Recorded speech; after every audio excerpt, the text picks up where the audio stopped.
Hi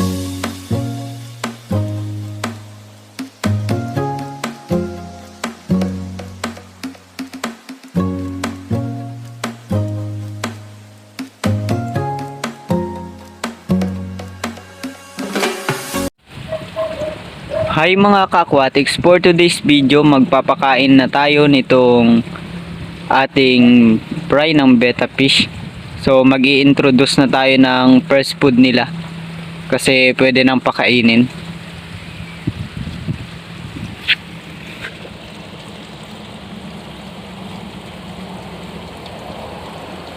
So ayan mga ka-aquatics, yung mga betta fish fry natin sobrang liliit nila.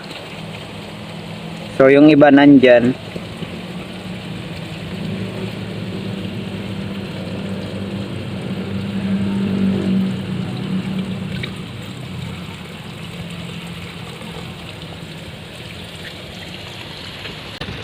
So ayan mga ka-aquatics, marami rin yung nabuhay doon sa mga eggs nila. So ayan na, naging fry na.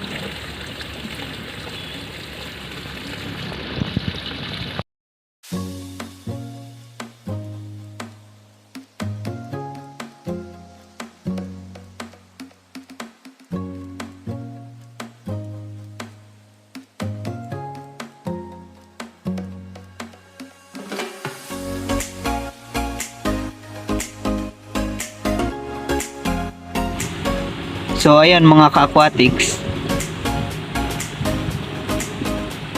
hindi pa masyadong makita sa camera yung ating betta fish fry kasi sobrang liliit pa talaga nila.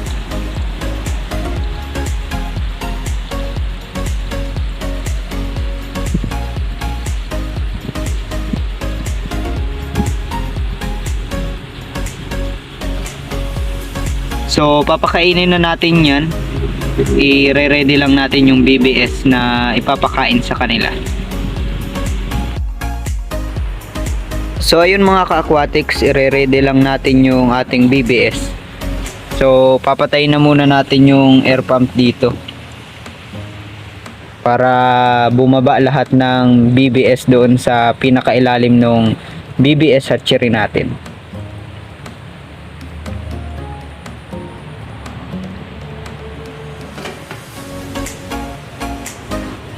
So ayan, tatanggalin ko lang yung hose, tapos ilalagay ko dito,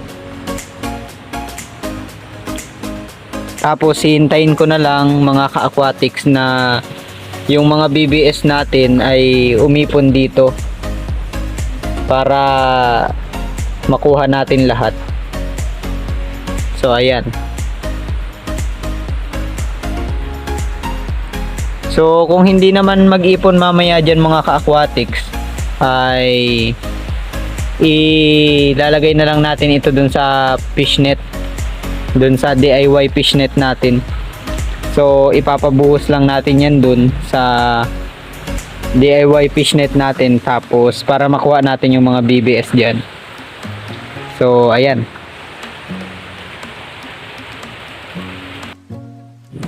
So ayan mga ka-aquatics, at dahil hindi na nag-ipon yung mga BBS dito sa ilalim,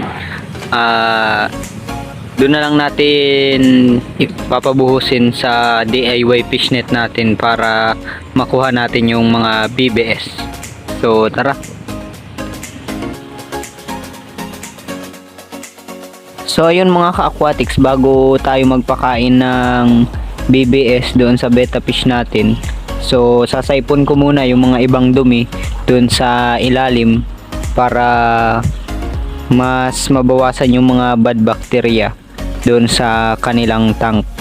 Kasi pag dumami ang mga bad bacteria mga ka-aquatics, pwedeng ma-contaminate yung water natin, dahilan upang magkasakit yung ating isda tapos mamatay. So ayun.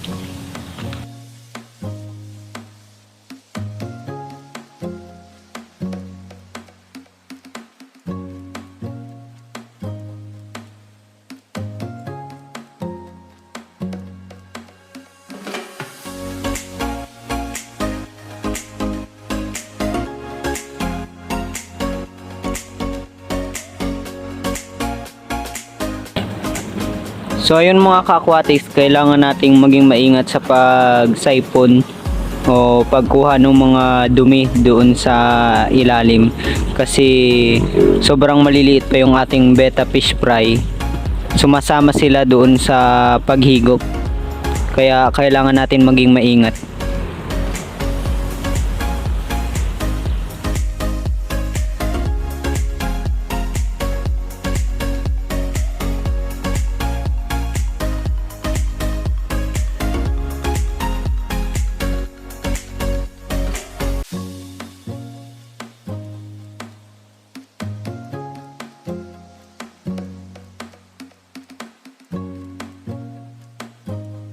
So ayun mga ka-aquatics, na pagdesisyonan ko na wag nang kunin yung ibang dumi kasi sumasama talaga yung ibang maliliit na fry natin. So pag na-transfer na lang natin dun sa grow out tank natin, so dun na lang natin kukunin yung mga iba pang natira para malawak yung space na pagtatakbuhan ng mga fry natin, para hindi natin makuha or hindi sila sumama doon sa pagsaipon natin ng mga dumi. So ayun. So ayun mga ka-aquatics, kunin na natin yung mga BBS natin.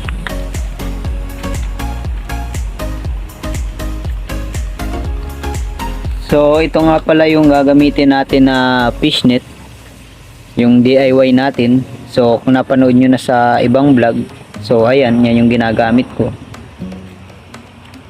Tapos kunin lang natin mga ka-aquatics yung hose, tapos ilagay natin dyan, tapos hintayin na lang natin maubos yung tubig.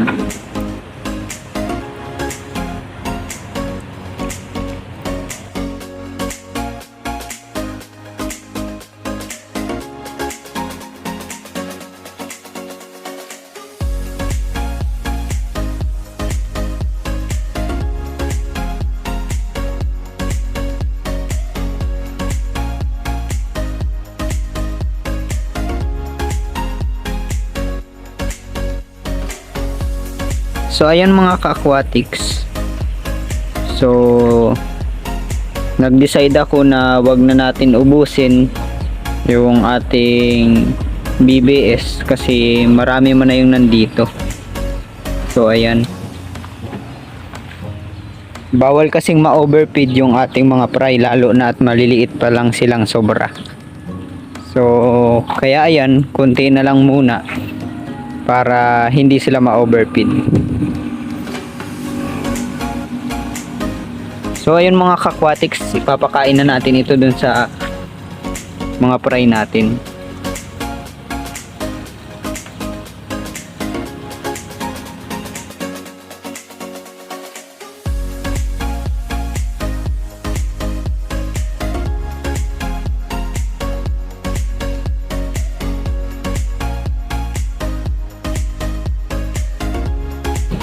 So ayun mga ka-aquatics, nabigyan na natin ng BBS yung ating betta fish fry. So ayan.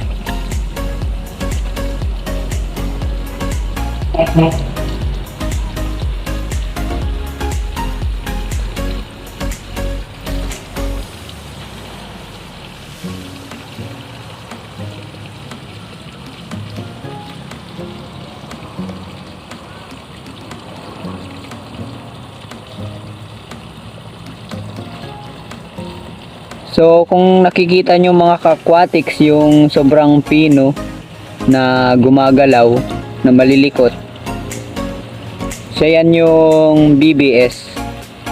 Tapos yung iba naman na medyo maliit rin, na lumalangoy naman, yan yung mga betta fish fry natin. So yung iba mga ka-aquatics kumain na. So ayan, yung mga tiyan nila ay nakikita ko na may kulay orange. Tapos yung iba wala pang kinakain.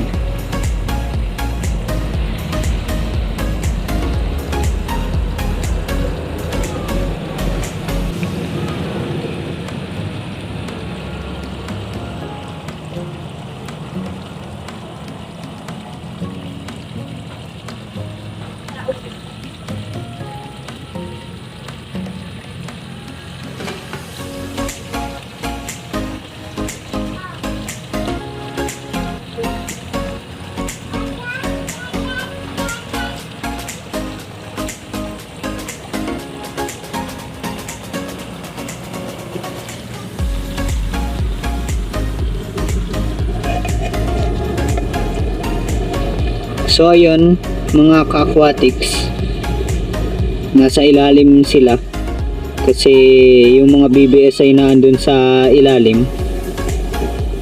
So ayan, kumakain sila.